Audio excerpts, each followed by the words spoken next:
क्या कभी सोचा है कि फाइनेंशियल फ्रीडम का रास्ता हमारी सैलरी से नहीं बल्कि हमारी सोच से शुरू होता है। रिच डैड पुअर डैड की किताब इसी एक पावरफुल आइडिया पर आधारित है। चलिए आज इसी सोच को थोड़ा और गहराई से समझते हैं कि पैसे को लेकर हमारी मानसिकता कैसे हमारी पूरी जिंदगी बदल सकती है। तो कहानी में दो पिता हैं जो पैसे को लेकर दो बिल्कुल अलग अलग दुनिया में जीते हैं। एक तरफ है पुअर डैड जो सिखाते हैं कि एक सुरक्षित नौकरी और अच्छी तनख्वाह ही सब कुछ है, और दूसरी तरफ है रिच डैड जिनका कहना है कि असली आज़ादी नौकरी करने में नहीं बल्कि ऐसे एसेट्स बनाने में है जो हमारे लिए पैसा कमाएं। ये सिर्फ पैसे का नहीं, सोच का टकराव है। तो बात यह नहीं है कि कौन ज्यादा पढ़ा लिखा है या किसकी सैलरी ज्यादा है। असली फर्क वो मानसिकता में है जो हमें सिखाई जाती है।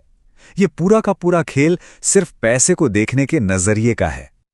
और यही आइडिया सब कुछ बदल देता है कि असल में फाइनेंशियल सक्सेस हमारी डिग्री या स्कूल की पढ़ाई पर नहीं बल्कि पैसे को लेकर हमारी समझ और हमारी मानसिकता पर टिकी है।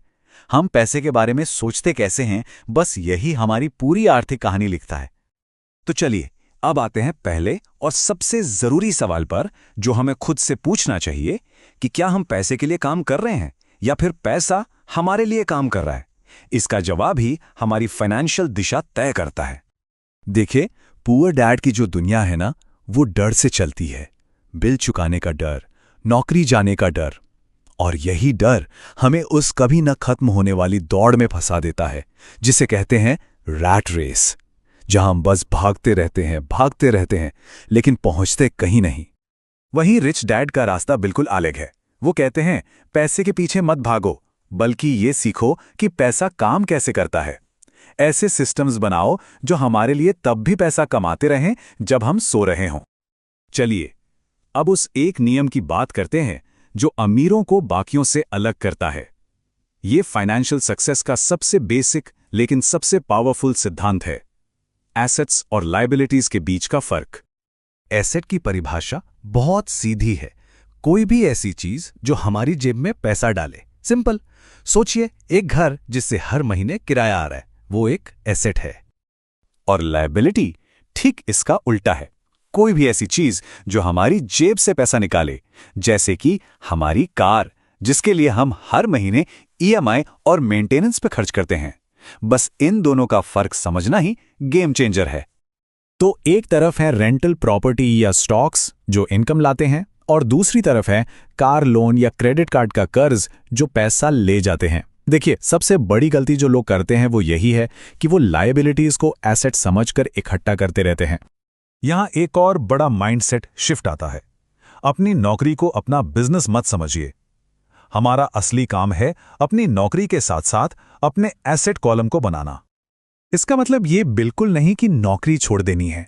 अपनी नौकरी करते रहिए लेकिन अपनी सैलरी का एक हिस्सा हर महीने एसेट्स खरीदने में लगाइए, चाहे वो स्टॉक हो, रियल एस्टेट हो या फिर कोई छोटा सा साइड बिजनेस। इसी को कहते हैं अपने काम से काम रखना। अब एक और इंटरेस्टिंग बात देखते हैं, टैक्स। एक एम्प्लॉई पहले कमाता है, फिर सरकार को टैक्स देता है और फिर जो बचता है उसे खर्च करता है। एकदम सीधा सा समीकरण है। लेकिन अमीर लोग इस खेल को अलग तरह से खेलते हैं। एक बिजनेस पहले कमाता है, फिर अपने सारे जरूरी खर्च करता है और आखिर में जो मुनाफा बचता है ना, सिर्फ उस पर टैक्स देता है।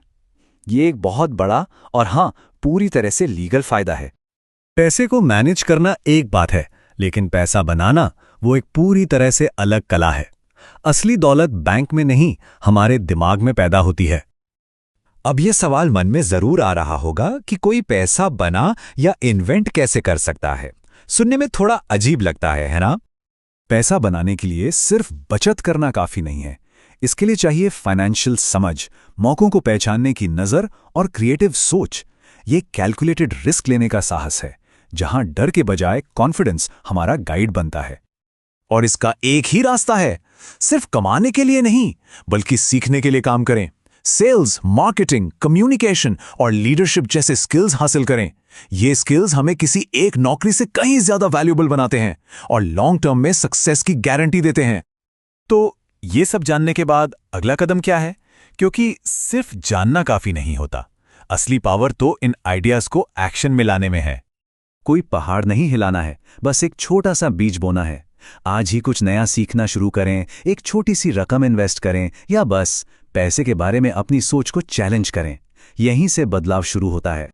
हमेशा याद रखिए, हमारी सबसे पावरफुल एसेट हमारा बैंक बैलेंस नहीं, बल्कि हमारा दिमाग है।